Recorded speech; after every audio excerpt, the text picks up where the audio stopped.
Hello friends, welcome to my channel and today we are going to study Feminist Criticism in Wilderness by Elaine Showalter। दोस्तों ये publish हुई थी 1981 में। तो इसमें जो लिटरेरी क्रिटिसिज्म होता है उसको औरतों के पॉइंट ऑफ व्यू से देख रही हैं और लिख रही हैं।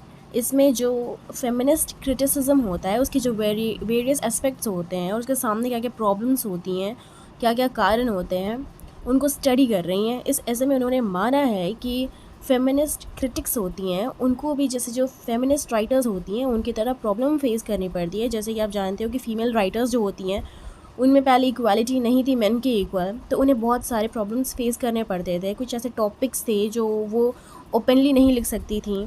तो इसी तरह से फेमिनिस्ट क्रिटिक्स जो हैं उनके साथ भी काफ़ी प्रॉब्लम्स थे। इसीलिए इस ऐसे का टाइटल जो है वो है फेमिनिस्ट क्रिटिसिज्म इन वाइल्डनेस नाम दिया इन्होंने, क्योंकि उनके पास एक्सपोजर नहीं है एक्सपोज करने के लिए सोसाइटी में, इसीलिए वो नहीं कर पा रही हैं शो ऑफ। दोस्तों जब वो ये ऐसे स्टार्ट करती हैं तो वो मैथ्यू अर्नोल्ड का कोड रेफ़र करती हैं कि मैथ्यू अर्नोल्ड ने कहा था कि किसी भी काइंड का अगर क्रिटिसिज्म होता है, चाहे मेल हो फीमेल हो या कोई भी टाइप का क्रिटिसिज्म हो, एक वाइल्डनेस से गुजरता है। तो वैसे ही सेम टू सेम फेमिनिस्ट जो होती हैं, फीमेल जो होती हैं, वो भी इसी तरीके से गुजरती हैं। और इसका रीज़न वो ये दे रही हैं कि वो कहती हैं कि फेमिनिस्ट क्रिटिसिज्म जो है ये अभी तक कंप्लीट इंटायर इंडिपेंडेंट मॉडल नहीं बन पाया है, क्योंकि किसी चीज़ की कमी है। जो एक थियोरेटिकल फ्रेमवर्क होता है वो अवेलेबल नहीं है, क्योंकि अब तक जितना भी क्रिटिसिज्म लिखा गया है वो सब मेल मॉडल्स हैं, उन्हीं के ऊपर बस लिखा गया है। फेमिनिस्ट का कोई अलग से मॉडल नहीं लिखा गया है जो उसके स्टैंडर्ड और प्रोसीजर्स को इंक्रीज़ करे।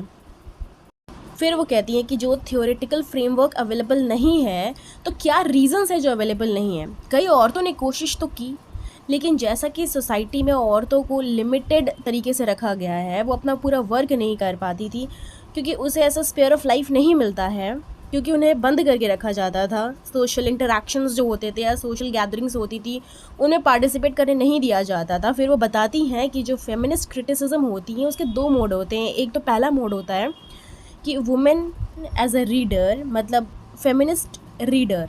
इसमें क्या होता है कि कोई भी लिटरेचर होता है, किसी के भी ज़रिए लिखा गया हो, मैन या वुमेन, तो उसके जो टेक्स्ट है उसको रीड किया जाता है। उसमें औरत की स्थिति क्या थी उस लिटरेचर में उसको स्टडी किया जाता है, यानी कि औरत के द्वारा स्टडी किया जाएगा जो कि आदमी के द्वारा लिखा गया है।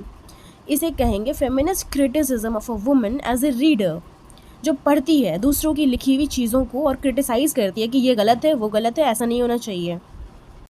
दूसरा होता है feminist criticism as a writer. इसके लिए उन्होंने एक नया टर्म किया था, उसका नाम है गाइनो क्रिटिसिज्म, मतलब औरत के द्वारा लिखा गया लिटरेचर औरत के द्वारा ही इंटरप्रेट किया जाएगा, उसका टेक्स्ट स्टडी किया जाएगा और उसका फिर क्रिटिसिज्म किया जाए, उसे कहा जाएगा गाइनो क्रिटिसिज्म। यहाँ पे वुमेन एज अ राइटर होती हैं, जो वुमेंस के द्वारा लिखा गया लिटरेचर होता है उसकी history, style, theme, genre, structure, colour, race, everything सब कुछ जज किया जाता है। वेरियस एस्पेक्ट्स भी देखा जाता है, एक्टिविटीज़ देखा जाता है।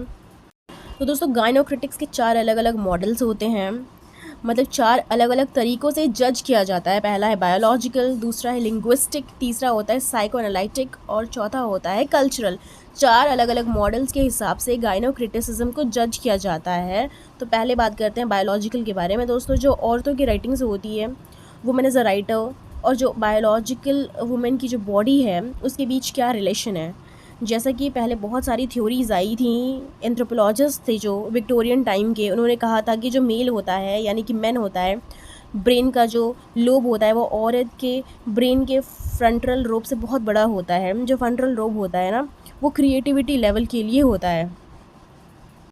लेकिन एलन शॉल्टर इसको नकार देती हैं और कहती हैं कि जैसे कोई औरत होती है, एक बच्चे को जन्म देती है और नई लाइफ को क्रिएट करती है, तो औरतों की क्रिएटिविटी ज़्यादा होती है। उसके बाद जो दूसरा फैक्टर है वो है लिंग्विस्टिक। तो एलन शॉल्टर है, वो कहती हैं कि जब से ये सोसाइटी बनी है तब से मैंने वुमेन को प्रेस ही किया है और इस प्रकार लिटरेचर में उनका दबदबा रहा है और एक उन्होंने अपनी ही लैंग्वेज क्रिएट की है, लेकिन वो लैंग्वेज औरतों की नहीं है। और जो कुछ भी औरतों ने लिखा है एज अ राइटर वो उन्हीं की लैंग्वेज में लिखा है, तो औरतों को खुद एक अपनी लैंग्वेज क्रिएट करनी होगी खुद के अकॉर्डिंग, जिसे फेमिनिस्ट लैंग्वेज कहा जाएगा। थर्ड है साइको एनालिटिक।